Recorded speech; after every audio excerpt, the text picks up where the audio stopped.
Hey guys, Heath here, Shepherd's Forge. I told you I wasn't really going to be making videos unless I had something relevant to show or share. I finally got out in my shop today. I cleaned the entire shop. I threw out probably about 60 belts that were junk that I had just laying around. Um, I put, I have some new additions here.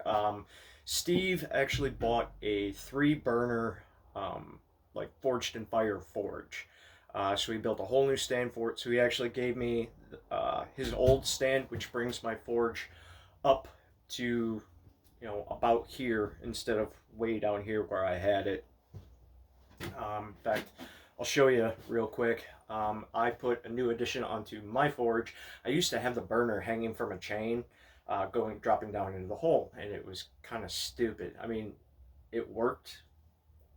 It worked, but it's a stupid setup. So I actually went to where my buddy and I share a welder, and I welded some handles onto the side of my forge. I welded a post up that actually holds the burner in place. And the whole reason behind this is because this summer I would actually like to be able to work in here without it being 130 degrees with the forge running.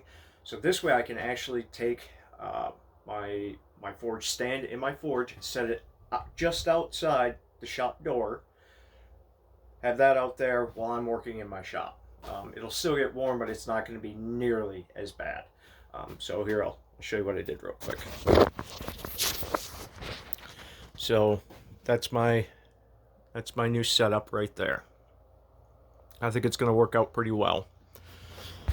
Um, I was actually out here working on some stuff.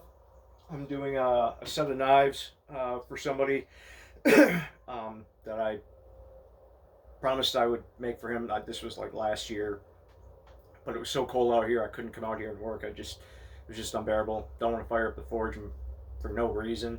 But this is one of the small paring knives that I'm working on. See the hamon in there. But one thing I want to point out that I learned is that these bevels up here, you want to do those obviously before you attach everything, and obviously you want to get this all polished to as high a grit as you want to go before you actually attach these scales. Otherwise they're a pain in the butt to get to. I haven't glued this up yet. I just basically got into basic shaping mode, but that's what we got going on there. I like how that hamon turned out. My touch mark came out looking pretty good. But yeah, so hopefully you're going to be seeing a lot more of me in the future. I got a couple of little fine-tuned things I want to do to keep my. It's a 300 plus pound anvil, but it does still move around just a little bit. So I got to secure that to the post that it's on right now.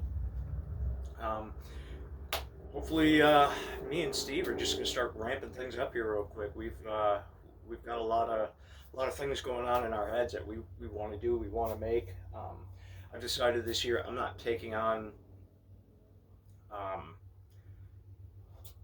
builds for people. I'm not taking on clients. Um, the few that I have are going to get what they ask for. But I'm going to kind of concentrate on making sure that my family members and my closest friends have my work in their kitchen before anybody else does. That's super important to me. Life is short.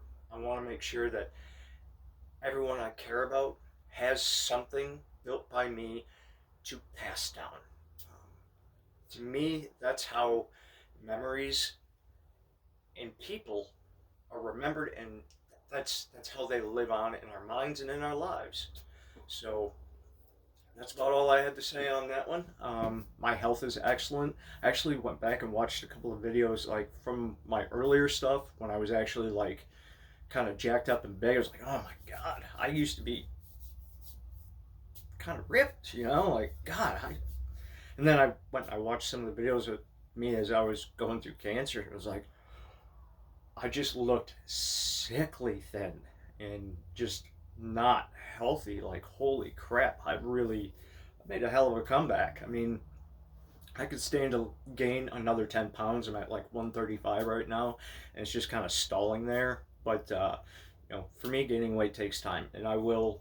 145 is pretty much perfect. That's like where I want to be. I'm not a real big, tall guy, so 145 solid muscle. That's where I'm gonna be. That's where I want to be. That's where I'm headed. So, anyway, guys, Heath from Shepherd's Forge. Have a good night, and you're gonna be seeing more from me soon. All right, bye.